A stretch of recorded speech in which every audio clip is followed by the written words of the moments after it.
Hello everyone, my name is doctor Imran Khan. और ये मैं एक नया सेगमेंट चालू कर रहा हूँ जिसमें मैं पेरेंट्स के, टीचर्स के कुछ क्वेश्चंस वगैरह डिस्कस करूँगा। मेरे पास कुछ क्वेश्चंस आते रहते हैं, कुछ लोग मुझसे मिलते रहते हैं जो कि मुझे अपनी प्रॉब्लम्स वगैरह शेयर करते हैं, बच्चों से रिलेटेड ऑब्वियसली।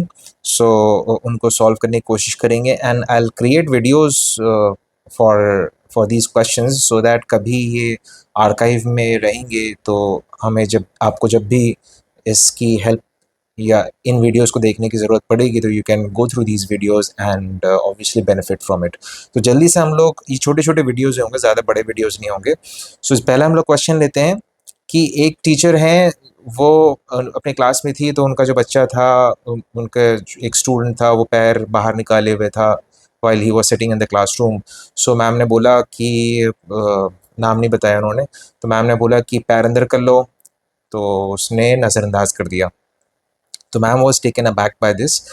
तो देखिए, ऐसे सिचुएशन में ना सबसे पहले दो चीज़ें होती हैं कि अगर आप आपकी बात नहीं सुन रहा, that means you haven't developed, I will be very Frank, that you haven't developed respect for your self in the heart of the child.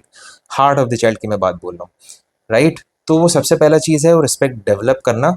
वो डेवलप करना इज़ वेरी ईजी भी और बहुत डिफ़िकल्ट भी है, राइट? एक चीज़ हमेशा ध्यान रखिएगा, that respect is always commanded, it is not demanded.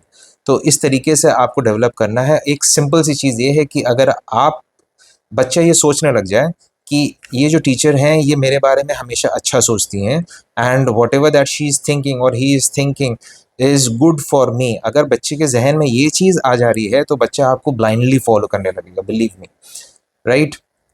तो सबसे पहले is respect, to gain respect.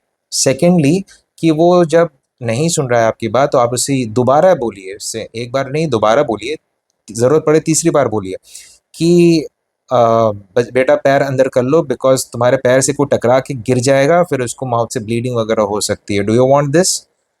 ऐसे करके जब आप बोलेंगे तो वो ऑब्वियसली सुनेगा ज़रूर, राइट? कभी कभार हम लोग, ऐसा होता है ना, बोल देते हैं कि कोई एक बार नहीं सुनता तो हम लोग बोल देते तुम्हें सुनाई नहीं दे रहा क्या, मैं इतनी बार बोल रहा हूँ। तो ऐसे सिचुएशन में ना हम लोग बच्चे को ये सिखा रहे हैं कि अगर एक बार में बात नहीं सुनी जा रही है तो दूसरे बार में आपको चिल्ला के ही बोलना है, because this is the only other alternative, right? तो चिल्ला के नहीं बोलना है आपको, बच्चे को आपको पेशेंस सिखाना है, राइट? तो वो पेशेंस किससे सीखेगा? वो पेशेंस आपसे ही सीखेगा। तो इसको ध्यान दीजिएगा। नेक्स्ट क्वेश्चन है कि एक क्लास में एक बच्ची है, एक मैम की क्लास में एक बच्ची है, तो वो पेंटिंग कर रही थी, तो उसने, आई थिंक एट्थ या हाँ एट्थ की बच्ची है, तो पेंटिंग कर रही थी, तो वो पेंटिंग, वो जो पेंट ट्यूब होता है उसका कैप जो था वो ऐसे ही खुला छोड़ दिया था। तो मैम ने उसको एक्सप्लेन किया कि बेटा कैप जो है उसको बंद कर दो, बिकॉज जो पेंट है वो सूख जाएगा। सो लड़की ने देखा और नज़रअंदाज कर दिया। फिर वही चीज़, रिस्पेक्ट।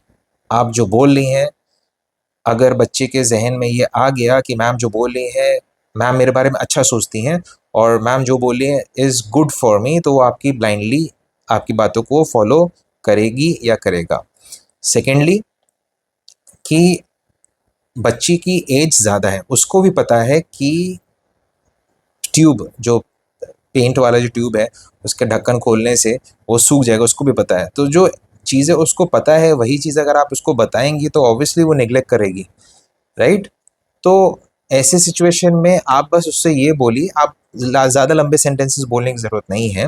आप सीधे ये बोल दीजिए बच्ची का नाम, जैसे मेरी डॉटर का नाम है अमायरा पेंट, बस आप इतना बोले तो वो अपने आप सोचेगी ओह देयर समथिंग मैं मिस कर रही हूँ, I have forgotten to cap the paint. तो वो सोचने लगेगी और फिर ज़रूर करेगी इंशाल्लाह, राइट? हमें देखिए, we have to set an example कि हमें, अगर कोई चीज़ हमारी नहीं हो रही है, हमारी कोई बात नहीं मान रहा है, तो हम अपने पेशेंस लूज़ नहीं कर रहे हैं और चिल्ला नहीं रहे हैं। This is the example that we have to set in front of the children. और यही एग्जाम्पल जब आप सेट करेंगे तो बच्चे जो आगे बड़े होंगे वो भी यही जो कैरेक्टरिस्टिक्स हैं वो लेके आगे बढ़ेंगे। सो होप आपको ये दोनों क्वेश्चंस से आपने कुछ सीखा होगा, और ऐसे ही और मैं आगे वीडियोस बनाता रहूँगा, जैसे जैसे मेरे पास क्वेश्चंस आते रहेंगे तो वैसे मैं बनाता रहूँगा। बहुत सारी क्वेरीज होती हैं टीचर्स की एंड पेरेंट्स की, एंड उनको एड्रेस करना बहुत ज़्यादा ज़रूरी है। Being the owner of the school और बीइंग द प्रिंसिपल या being the director of the school, जैसे भी है, जिस भी पोजीशंस पे रहते हैं वहाँ पर it becomes very difficult to interact with the parents directly. So ये जो टीचर्स होते हैं ना, वही हमारे मीडियम होते हैं ऑफ इंटरेक्शन, राइट? तो आई थिंक टीचर्स जब इक्विप्ड हो जाएंगे with all these questions, with all the answers, so I think things will become much more easier for each and every one of us. Till then, take care. Bye bye.